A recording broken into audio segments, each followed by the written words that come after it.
ಒಂದ್ ಕಡೆಗೆ ಸಿಎಂಗೆ ಬಿಗ್ ರಿಲೀಫ್, ಇನ್ನೊಂದು ಕಡೆಗೆ ಲೋಕಾಯುಕ್ತದ ತನಿಖೆ ಪೂರ್ಣಗೊಂಡಿದೆ. ಅಂತಿಮ ವರದಿಯನ್ನ ಕೋರ್ಟ್ಗೆ ಸಲ್ಲಿಕೆ ಮಾಡಬೇಕಾಗುತ್ತೆ. ಸೊ ಬುಧವಾರ ಅಥವಾ ಗುರುವಾರ ಅಂತಿಮ ವರದಿಯನ್ನು ಸಲ್ಲಿಕೆ ಮಾಡಲಾಗುತ್ತೆ.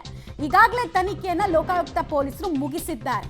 ಮುಂದಿನ ವಾರ ಜನಪ್ರತಿನಿಧಿಗಳ ಕೋರ್ಟ್ಗೆ ಅಂತಿಮ ವರದಿ ಸಲ್ಲಿಕೆ ಆಗುತ್ತೆ. ಬಿಕಾಸ್ ಈ ಕೋರ್ಟ್ ಹೇಳಿದ್ದಕ್ಕೇನೆ ಲೋಕಾಯುಕ್ತ ಅಧಿಕಾರಿಗಳು ತನಿಖೆಯನ್ನು ಶುರು ಇಟ್ಕೊಂಡಿತ್ತು. ಬಹುತೇಕ 3 ತಿಂಗಳಿಗೂ ಹೆಚ್ಚು ಸಮಯದಿಂದ ಇಲ್ಲಿ ತನಿಖೆಯನ್ನು ನಡೆಸಲಾಗಿತ್ತು. ಹಲವು ಮೆಟೀರಿಯಲ್ಗಳನ್ನ ಅಲ್ಲಿ ಸಂಗ್ರಹ ಮಾಡಲಾಗಿತ್ತು ಮತ್ತು ಹಲವರ ಹೇಳಿಕೆಯನ್ನು ರೆಕಾರ್ಡ್ ಮಾಡಿಕೊಳ್ಳಲಾಗಿತ್ತು.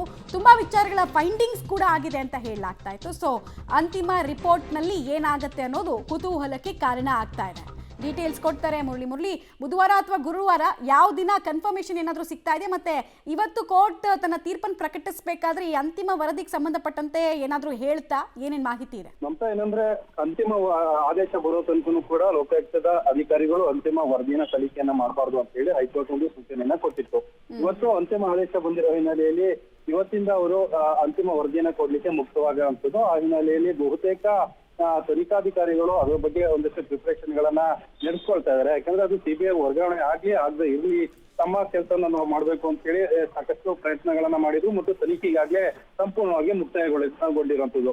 ಅದನ್ನ ಬೈಂಡಿಂಗ್ ಮಾಡ್ಕೊಂತದ್ದು ಇರ್ಬೋದು, ಜೊತೆಗೆ ಅದನ್ನ ಅಕ್ಷರ ರೂಪದಲ್ಲಿ ತರುವಂತ ಒಂದಷ್ಟು ಕೆಲಸಗಳಿತ್ತು. ಆ ಕೆಲಸಗಳು ಕೂಡ ಮುಕ್ತಾಯ ಆಗಿರೋ ಹಿನ್ನೆಲೆಯಲ್ಲಿ ಬಹುತೇಕ ಬುಧವಾರ ಅಥವಾ ಗುರುವಾರ ಅಂತಿಮ ವರದಿನ ತನಿಖೆಯನ್ನ ಮಾಡ್ತಾರೆ ಅನ್ನೋದ್ರ ಬಗ್ಗೆ ಮಾಹಿತಿಗಳು ಸಿಗ್ತಾ ಇದಾವೆ.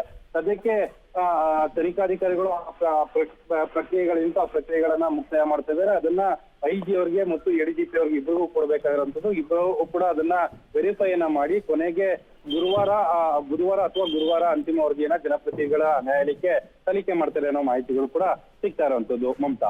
ಓಕೆ ಮುರಳಿ, ಹಾಗೆ ಸಂಪರ್ಕದಲ್ಲಿ ಸದ್ಯಕ್ಕೆ ತನಿಖಾ ವರದಿ, ಇಲ್ಲಿ ತನಕ ತನಿಖೆಯ ಪ್ರಗತಿ ವರದಿಯನ್ನ ಸಲ್ಲಿಕೆ ಮಾಡಲಾಗಿತ್ತು. ಈಗ ಅಂತಿಮ ವರದಿ ಸಲ್ಲಿಕೆ ಮಾಡೋದಕ್ಕೂ ಕೂಡ ಮುಹೂರ್ತ ಫಿಕ್ಸ್ ಆಗಿದೆ. ಸೊ ಅದರಲ್ಲಿ ಯಾವ ರೀತಿ ರಿಲೀಫ್ ಫ್ಯಾಕ್ಟರ್ಸ್ ಏನಾದರೂ ಸಿಗುತ್ತಾ ಮುಖ್ಯಮಂತ್ರಿಗಳಿಗೆ ಅನ್ನೋದು ಕೂಡ ಕುತೂಹಲಕ್ಕೆ ಕಾರಣ ಆಗ್ತಾ ಇದೆ.